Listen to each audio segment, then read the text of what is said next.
This week's Brew with the coach's question comes from Welsh Bird. Now, she is tapering for an ultra, 130 kilometres with almost 10,000 metres of elevation. That's a pretty big deal. Is it sensible to put in a preparation race 3 weeks before the race, or is it too close? The preparation race is over 2 days. Each day has a marathon distance with 2,500 metres of climbing.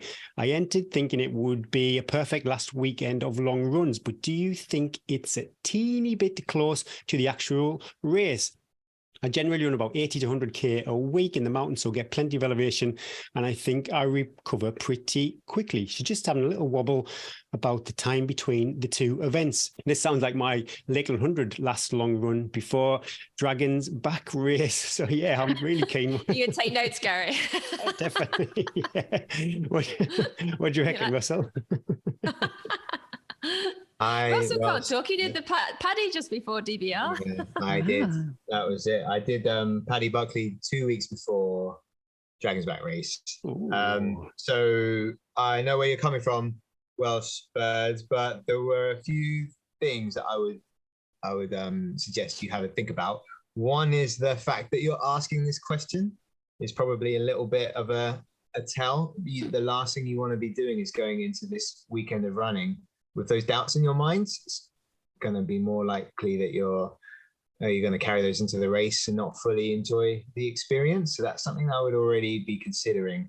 Am I going to be able to go out and give this the effort that it deserves? And if not, then what could you do about that? And one option would maybe be drop one day. I don't know how logistically likely that is and that you can do that.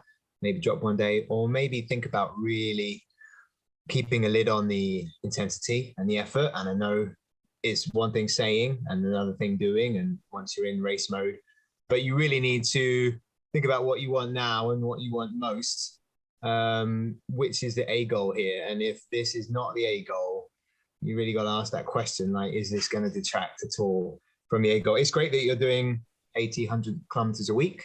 How many years have you been doing that? I've been running 160 to 200 kilometers a week for 10 years. So that's quite a lot of mileage that I had to sit back on. And I knew that I could get the Paddy, which was 60 kilometers, 2 weeks later, come and do Dragon's Back, which none of those days were actually as long. They were more like, they were shorter days, but drawn out over 6. So yeah, they would be the things I'd think about. Make sure you're going to enjoy both and set yourself to enjoy both. And if you're not going to enjoy this, what sounds like a B race, skip it, do one day, or just put something in place that you run with a friend who's a bit slower than you. Just take down the intensity so that you can really focus on your A goal. I would say yes, if you can handle the load and it's within your ability to do it. If you're gonna not race it, basically. So I would say do it if you're not going to race it and you're going to stay within your ability to use it as getting miles, elevation, etc. Almost as a peak week, and then you can use that, your taper off the back of that.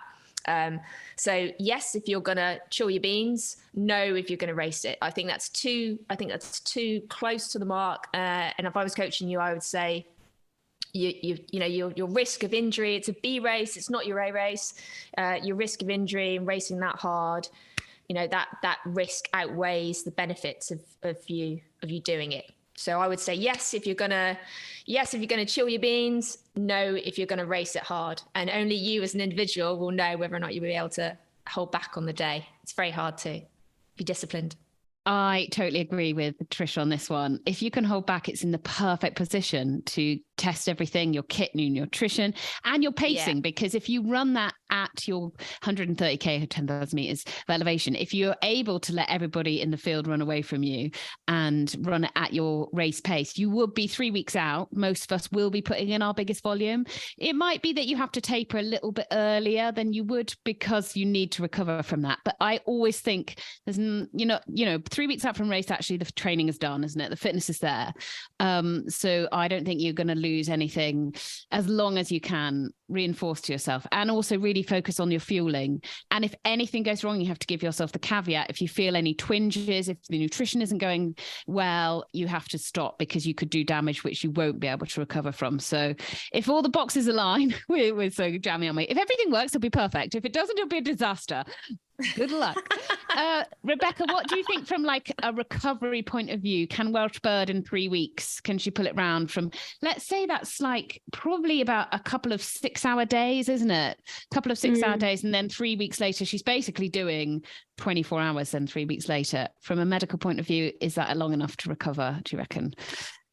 I think it does come back to how much she's done similar back-to-backs already, and what's her recovery like from that. But I would certainly echo what you just said about, you have to assume really she's going to taper from there on in, isn't she? I think it would be difficult to do any significant running after that, and ensure you've had a sufficient recovery. So yeah, it's a big week and then an earlier taper, I would suggest. Yeah. You've got the doctor's thumbs up. Go do it. Let us know how it... Good luck. It'll be amazing self-control. I'm probably going to race everything that's in front of me. But yeah. All in. I can't do a training race. I would put my hands up and say, I'm not in it. I'm not. If I'm on a start line, I'm going to rip your head off to beat you, basically. I'm going home. I go home. I'm not interested in all the logistics of getting to a race for a training race. And that's people that are.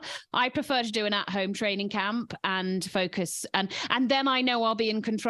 In a race, I just know, even if my was going, yeah, this is totally comfortable, I'm totally fine. Snot gels. I wouldn't enjoy it, because I'd be like, I can see my. By the way, I could beat you, but this is a training race. By the way, but I'm relaxing. I'm taking it easy. I'm not working here. I'm not tired. I'm not tired. Yeah, I couldn't put on Lakeland 100 training race. Yeah, you got to own it, for me anyway. Cool. Well, let us know how you get on. I'm fascinated. Brilliant.